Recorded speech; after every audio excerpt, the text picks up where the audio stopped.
Good morning student. देखो बेटा, जो अपना जो 12th चैप्टर चल रहा है उसमें नेक्स्ट टॉपिक आएगा जीन थेरेपी। देखो जीन थेरेपी क्या है।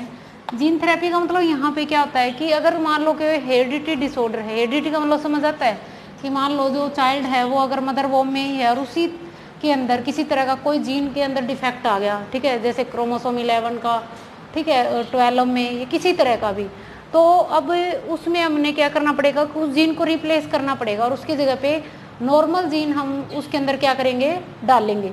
तो वो जो ट्रीटमेंट होएगा उसको हम क्या बोलेंगे, जीन थेरेपी बोलेंगे। ठीक है, gene therapy is the treatment of heredity disorder. ठीक है, जैसे मान लो जेनेटिक डिसऑर्डर आता है, जैसे डाउन सिंड्रोम है, ठीक है, सिकल सेल एनीमिया है, काफ़ी सारी ऐसी डिजीज हैं।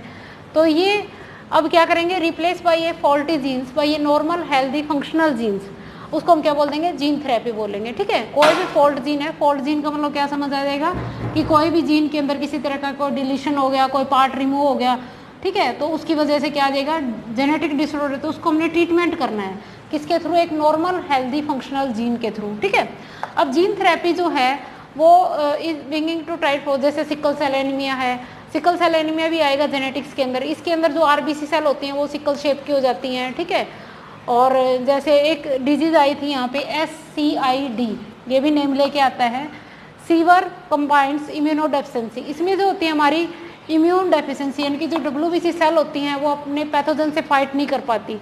ठीक है, तो इस वजह से हम इसके ये जो डिजीज थी ये एक 4 ईयर की गर्ल्स को हुआ था, और किसकी वजह से हुआ था कि कोई जीन्स जो हो गया था, डिलीट हो गया था, उसकी वजह से यहाँ पे एक एंजाइम बनना चाहिए, एडिनोसिन डी अमाइनेज, ADA। ठीक है, वो एंजाइम नहीं बन पाया था और उसकी वजह से उसके अंदर क्या आ गई थी, ये प्रॉब्लम आ गई थी। ठीक है, ये डिजीज उसको हो गई थी। इसके बाद मसल डिस्ट्रोपिया, ये भी एक तरह की डिजीज होती है। मसल डिस्ट्रोपिया जेनेटिक डिजीज है, इसके अंदर जो मसल होती हैं बहुत ज़्यादा सॉफ्ट हो जाती हैं। एक से सिस्ट फाइब्रेसिस, ये भी एक तरह की डिजीज होती है। ठीक है, तो इनके ट्रीटमेंट के लिए हम जीन थेरेपी करते हैं। तो फर्स्ट क्लिनिकली जीन थेरेपी जो है वो 199 के अंदर एक 4 ईयर की गर्ल्स के अंदर ये डिजीज़ देखी गई थी। ADH की डेफिशिएंसी की वजह से उनके अंदर SCIDA डिजीज़ आई।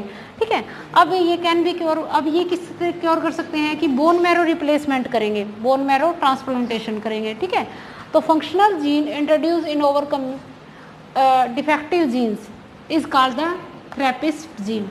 अब जो फंक्शनल जीन हम इंट्रोड्यूस करेंगे उसके अंदर जो डिफेक्टिव जीन है उसको हटा के, तो ये हम थेरेपिस्ट जीन बोलेंगे। ठीक है, तो इसमें क्या करेंगे, पहले बोन मैरो ट्रांसप्लांटेशन करेंगे। बोन मैरो ट्रांसप्लांटेशन में अब क्या करेंगे, जो T लिम्फोसाइट हैं, T लिम्फोसाइट का मतलब हमारी जो WBC है, वो WBC यहाँ पे क्या है, वर्क नहीं कर रही है, उसको हमने वहाँ से क्या करना है, रिप्लेस कर देना है। ठीक है, और फिर रेट्रोवायरस के थ्रू हम, ये भी एक हमारी वेक्टर रहेगा इसमें, और उसके अंदर अपन क्या करेंगे कि जो good copy of human gene की कोडिंग की है ADH की, रिकॉम्बिनेंट DNA टेक्नोलॉजी के थ्रू वो इंट्रोड्यूस कर देंगे by using of a retrovirus. ठीक है, और जेनेटिकली जो लिम्फोसाइट हमने are basically return to the patient के अंदर, उसके अंदर वापस उसके अंदर क्या कर देंगे, हम पहले उसको क्योर करेंगे। ठीक है, उसको, और फिर वापस हम उसके अंदर ही वो जो लिम्फोसाइट सेल है वो उसके अंदर